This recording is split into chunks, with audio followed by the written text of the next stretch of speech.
Selamat pagi umat yang dikasihi Tuhan. Semangat pagi untuk kita semua. Saudara, kita diberikan hari yang baru untuk kita jalani. Artinya kita punya misi nih untuk kita kerjakan, melakukan apa yang jadi bagian kita, dan menyatakan kesaksian kita lewat seluruh keberadaan diri kita. Maka biarlah saudara, untuk mengerjakan panggilan kita boleh sama-sama mengawali hari ini dengan membaca dan merenungkan firman Tuhan. Dan biarlah itu yang menjadi seluruh dasar gerak kita. Kita akan membaca firman Tuhan. Sebelumnya saya mau ajak kita untuk mempersiapkan diri, kita bersatu di dalam doa.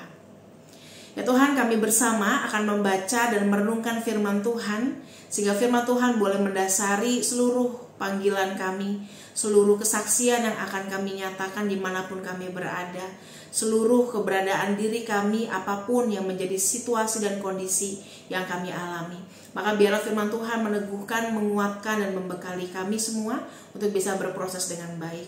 Berdoa juga bagi hamba-Mu sehingga dapat menyampaikannya juga dengan baik. Di dalam nama Tuhan Yesus kami berdoa dan mengucap syukur. Amin. Saudara terkasih dalam Tuhan, saya mau mengajak kita untuk membaca satu bagian firman Tuhan dari Habakuk pasal 3. Kita akan membaca ayat yang kedua sampai ayat yang ke-15 ya. Habakuk 3 saudara, ayat yang kedua sampai ayat yang ke-15. Saya akan bacakan ya untuk kita semua. Doa Nabi Habakuk. Doa Nabi Habakuk menurut nada ratapan. Tuhan, telah kudengar kabar tentang Engkau dan pekerjaan-Mu ya Tuhan, kukagumi. Hidupkanlah itu di zaman ini, nyatakanlah itu di zaman ini. Dalam murka ingatlah akan kasih sayang. Allah datang dari negeri Teman, yang maha kudus dari pegunungan Paran. Keagungannya meliputi langit dan bumi penuh dengan pujian kepadanya. Ada kilauan seperti cahaya, sinar cahaya dari tangannya, dan disitulah tersembunyi kekuatannya. Di depannya berjalan sampar dan wabah mengikuti jejaknya. Ia berdiri dan berguncanglah bumi. Ia melihat bangsa-bangsa dibuatnya gemetar. Hancur luluhlah gunung-gunung yang ada sejak purbakala, dan bukit-bukit yang berabad-abad menjadi rata. Itulah lintasannya berabad-abad. Aku melihat kemah-kemah orang Kusyan di bawah tekanan, dan tenda-tenda tanah Midian bergetar. Terhadap sungai-sungaikah ya Tuhan? Terhadap sungai-sungaikah murka-Mu menyala-nyala? Atau terhadap lautkah amarah-Mu ketika Engkau mengendarai kuda-kuda dan kereta kemenangan-Mu? Busur-Mu telah Kau buka telanjang, telah Kau isi dengan anak panah. Keluarlah sungai-sungai dari bumi yang Kau belah. Melihat Engkau gunung-gunung kebetar, air bah menderu lalu, samudera dalam memperdengarkan suaranya dan mengangkat tangannya. Matahari, bulan berhenti di tempat kediamannya. Ketika cahaya anak-anak panah-Mu melesat dan kilauan tombak-Mu berkilatan. Dalam kegeraman Engkau menginjak-injak bumi, dalam murka Engkau mengirik bangsa-bangsa. Engkau bergerak maju untuk menyelamatkan umat-Mu, untuk menyelamatkan yang Kau urapi. Engkau merembukan pemimpin-pemimpin kaum fasik, melucuti bagian bawah sampai lehernya. Engkau menusuk dengan anak panahnya sendiri kepala tentaranya yang datang seperti badai untuk menyerahkan aku dengan sorak-sorai. Seolah-olah mereka menelan orang tertindas secara tersembunyi. Dengan kuda-Mu Engkau menginjak-injak laut, timbunan air yang bergelora. Demikianlah firman Tuhan. Saudara-saudara, hari ini kita akan sama-sama membahas sebuah tema mengenai jalan Tuhan, jalanku. Beberapa tahun lalu, saudara, saya bersama dengan teman-teman paduan suara pernah menyanyikan satu lagu yang liriknya kurang lebih begini, saudara.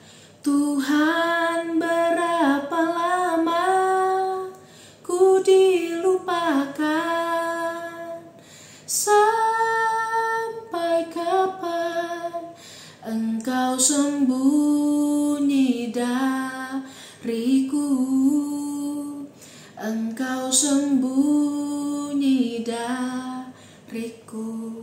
Saudara, itu menjadi lagu atau seruan yang dinyatakan ketika umat Tuhan berada dalam pergumulan yang berat. Dalam kitab Habakuk, saudara, seruan yang sama juga dinyatakan oleh Habakuk di dalam pasalnya yang pertama. Habakuk berseru kepada Tuhan di ayat pasal pertama ayat kedua, berapa lama lagi ya Tuhan aku berteriak tetapi tidak Kau dengar. Aku berseru kepadamu kekerasan, tetapi tidak kau tolong. Mengapa engkau memperlihatkan kepadaku kejahatan dan memandangi saja kelaliman? Ya, aniaya dan kekerasan ada di depan mataku, perbantahan dan pertikaian menjadi-jadi, dan lain sebagainya. Saudara, Habakuk berseru kepada Tuhan. Dia mengeluh atas ketidakadilan yang diperlihatkan di depan matanya. Saudara, Habakuk itu hidup di dalam masa-masa yang sulit ketika bangsa Yehuda itu berada dalam keadaan moral dan juga spiritualitas yang merosot, saudara. Mereka tidak hanya ada dalam situasi penyembahan berhala yang membuat Tuhan murka, tetapi problem lainnya, saudara, adalah mereka justru menjadi orang-orang yang menyebabkan ketidakadilan sosial terjadi. Bukan yang di luar yang pertama-tama menjajah mereka, tetapi orang-orang mereka sendiri yang saling menjajah, yang saling menyedot satu dengan yang lain, saudara, yang saling menghancurkan, yang saling memanfaatkan, saudara, yang saling merusak. Dan kayaknya kok jalan-jalan orang yang seperti itu kayaknya mulus-mulus aja. Itu yang jadi pergumulan Habakuk. Kenapa di tengah situasi begini kok kayaknya Tuhan itu tutup mata? Kenapa di tengah situasi moral yang berantakan, di tengah situasi yang benar-benar sedang kacau balau, di tengah situasi ketidakadilan yang merajalela dimanapun, kenapa Tuhan seperti menutup mata dan seolah-olah diam dari semuanya, tidak mendengar seruan yang diberikan oleh Habakuk dalam kesulitan yang dirasakannya? Berapa lama lagi Tuhan? Kenapa harus kami yang merasakan? Mengapa harus ini yang kau izinkan terjadi? Kira-kira itu yang menjadi keluhan atau seruan yang dinyatakan oleh Nabi Habakuk. Tidak hanya itu, saudara, di dalam keluhan yang dinyatakan kepada Tuhan, Habakuk juga bertanya-tanya mengapa justru Tuhan membiarkan bangsa yang lebih jahat menghukum umatnya. Kenapa, saudara? Karena Tuhan memakai bangsa Babel untuk menjadi alat penghukuman Tuhan bagi bangsa Israel. Kok udah baru lepas dari bangsa yang satu, Tuhan bukannya benar-benar bebaskan, malah kirim bangsa yang lebih kejam lagi, dan itu orang-orang Babel. Itu yang menjadi sumber kesesakan yang terjadi di dalam kitab Habakuk. Itu yang menjadi penyesalan, yang menjadi pergumulan yang Habakuk rasakan ketika melihat kondisi bangsa atau umat pilihan Tuhan. Tetapi yang menarik, saudara, di dalam seluruh pergumulan itu, Habakuk justru berusaha untuk melihat apa yang jadi jalan Tuhan. Bahwa kalau orang-orang fasik itu bisa merajalela, bahwa kalau mereka itu kayaknya hidupnya seneng, bahwa mereka kalau kayaknya hidupnya aman-aman aja, tidak demikian kenyataannya. Habakuk berusaha mengimani bahwa apa yang jadi jalannya Tuhan itu adalah jalan-jalan yang semuanya itu, saudara, sudah punya alasan yang mendasar. Jadi jangan cuma kelihatan kok kayaknya gak kenapa-napa. Pertanyaannya adalah mengapa itu terlihat seperti tidak apa-apa, ya. Dan Habakuk berusaha mengimani bahwa apa yang kelihatan itu tidak sesederhana kelihatannya, bahwa di balik itu semua ada rancangan Tuhan yang gak pernah gagal, ada dasar yang Tuhan sudah tetapkan, ada rancangan yang Tuhan sudah kerjakan dalam semua hal yang terjadi, sepahit apapun yang bangsa Israel dan ia jalani. Saudara, kita tahu bahwa dalam Mazmur misalnya atau dalam Amsal sering dikatakan, ya, jalan-jalan orang fasik itu memang kayaknya menyenangkan, tapi jangan pernah iri karena mereka berjalan di jalan yang licin dan ujungnya adalah kebinasaan. Ya, kira-kira seperti itu, saudara. Pada akhirnya di tengah keluhan, di tengah pergumulannya, Habakuk dalam proses berimannya kepada Tuhan berusaha menginsafi apa yang jadi jalan-jalannya Tuhan untuk juga menjadi jalan dirinya, menjadi jalan bangsanya. Maka dalam doa Nabi Habakuk yang baru kita baca tadi, saudara, ini bukan hanya bicara tentang doa saja, tetapi juga di dalamnya ada penghayatan atau pengakuan iman kepada Allah yang hidup. Saudara, dikatakan bahwa Habakuk telah mendengar kabar tentang Tuhan, bagaimana Tuhan turut bekerja dalam sejarah orang beriman, bahwa dalam sejarahnya, saudara, dalam kehidupan bangsa Israel, kita tahu bahwa penyertaan Tuhan itu nggak kurang kok, bahwa Tuhan itu akan menolong, tapi Tuhan juga bisa mengajar, bahwa Tuhan itu kasihnya besar, bahwa Tuhan itu memberikan kesempatan. Habakuk mengatakan, aku udah dengar kabar tentang Engkau ya Tuhan, sudah melihat dan mendengar apa yang jadi pekerjaanmu, dan itu dikagumi. Itu dikagumi oleh Habakuk. Tetapi Habakuk memohon kepada Tuhan, kiranya di tengah situasi yang sulit pada zaman ini, Tuhan menghidupkan itu, menyatakan itu. Tuhan memang punya hak untuk murka, tetapi Tuhan, ingatlah kasih sayang kepada kami. Ya, jadi kalau awalnya dia ngeluh, kenapa Tuhan, kenapa? Di bagian doa ini, saudara, kalau Tuhan marah nggak apa-apa, tapi ingatlah kasih setia kepada kami. Tuhan menghukum kami, kasih kami bangsa yang dalam tanda kutip lebih jahat kami terima, tapi ingatlah kasih setia Tuhan akan bangsa ini. Tuhan mengajar kami dengan keras, kami terima karena itu bagian dari konsekuensi atau hukuman atas apa yang mereka perbuat sendiri. Tetapi ingatlah kasih setia Tuhan akan bangsa ini. Jadi saudara, dalam pembacaan kita ini menjadi seruan iman, menjadi seruan doa dengan nada ratapan, saudara, artinya memohon betul-betul agar Tuhan benar-benar memberikan kasih karunia ya kepada bangsa Israel.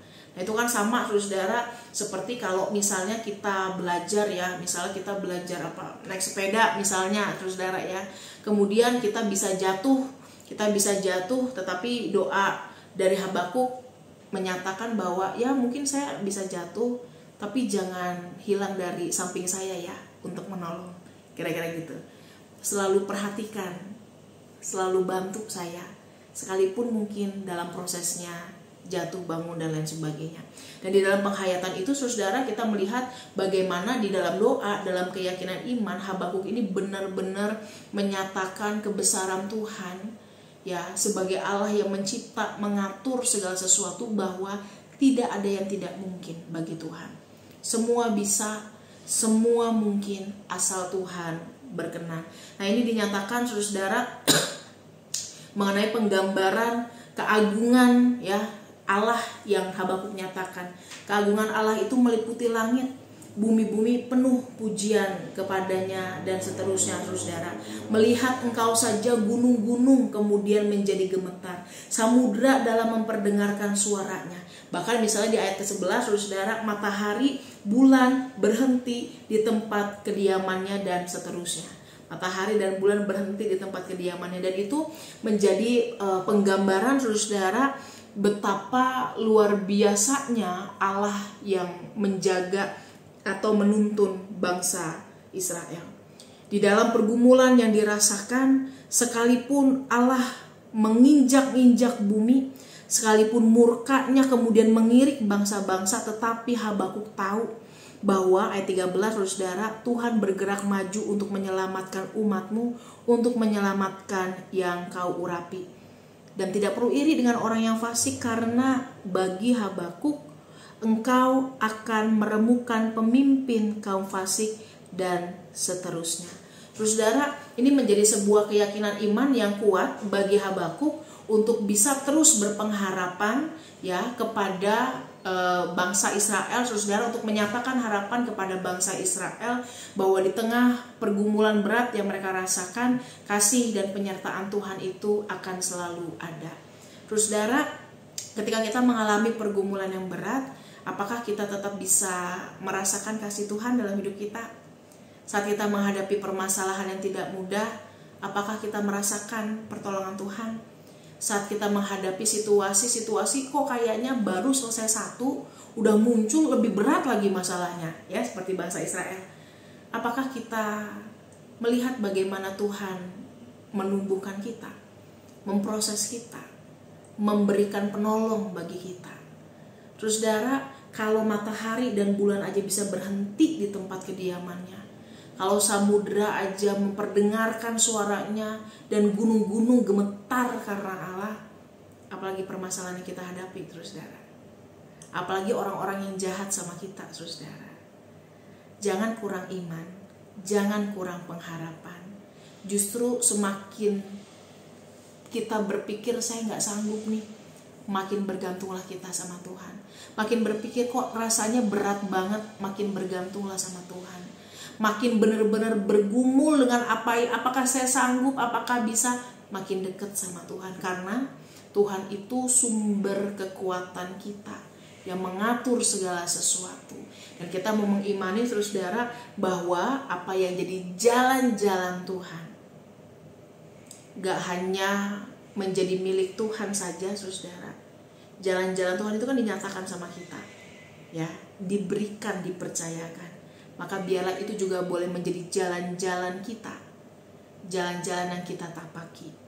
Bukan dengan memaksakan apa yang mau saya lakukan, tetapi memahami apa yang ada di balik dari apa yang terjadi di sekitar kita. Memahami apa yang ada di balik yang bermasalah, memahami apa yang ada di balik situasi yang sulit, memahami apa yang ada di balik setiap peristiwa atau kejadian. Dan itu hanya bisa dilakukan ketika kita punya ketajaman dan keberserahan penuh. Maka mari latih kepekaan diri kita, saudara, dengan bergantung kepada Tuhan. Karena makin kita dekat, makin kita bergantung, makin bisa kita mengenali apa yang jadi jalan-jalan Tuhan. Kiranya Tuhan menolong dan menguatkan kita, saudara, dalam proses ke depan. Mari kita bersatu dalam doa. Tuhan, ada banyak masa di mana kami mengalami pergumulan kehidupan yang tidak mudah. Ada banyak pergumulan yang terasa begitu menekan, begitu berat, membuat kami bertanya tentang iman kami dan bagaimana Tuhan dalam hidup kami. Tolong kami tahu bahwa dalam sepanjang sejarah kehidupan kami, Tuhan sudah menuntun kami hingga hari ini. Kami tahu bahwa dalam sepanjang sejarah iman kami, Tuhan sudah menyertai dan memampukan kami hingga saat ini. Maka dalam hari-hari ke depan yang mungkin tidak terhindarkan dari permasalahan atau pergumulan, kami juga boleh berjalan dengan pengalaman iman yang sudah kami lalui. Kalau Tuhan sudah memimpin kami, maka Tuhan yang sama yang juga akan selalu menyertai kami. Dan biarlah kebergantungan penuh bukan hanya kami tunjukkan saat kami punya masalah, tetapi boleh menjadi hal yang terus kami upayakan, kami maintain, kami pelihara di dalam keseharian. Sehingga bila mana masalah itu datang, kami tetap punya pegangan. Karena kami tahu Allah kami adalah Allah yang berkuasa atas segala sesuatu. Berkati dan sertai kami dalam hari-hari yang dijalani ke depan. Pertolongan Tuhan menguatkan kami. Dalam nama Tuhan Yesus kami berdoa dan mengucap syukur. Amin. Terima kasih saudara. Tuhan berkati. Bagi Bapak Ibu yang memiliki pergumulan khusus dan ingin didoakan, bisa menghubungi rekan-rekan pendeta di nomor berikut.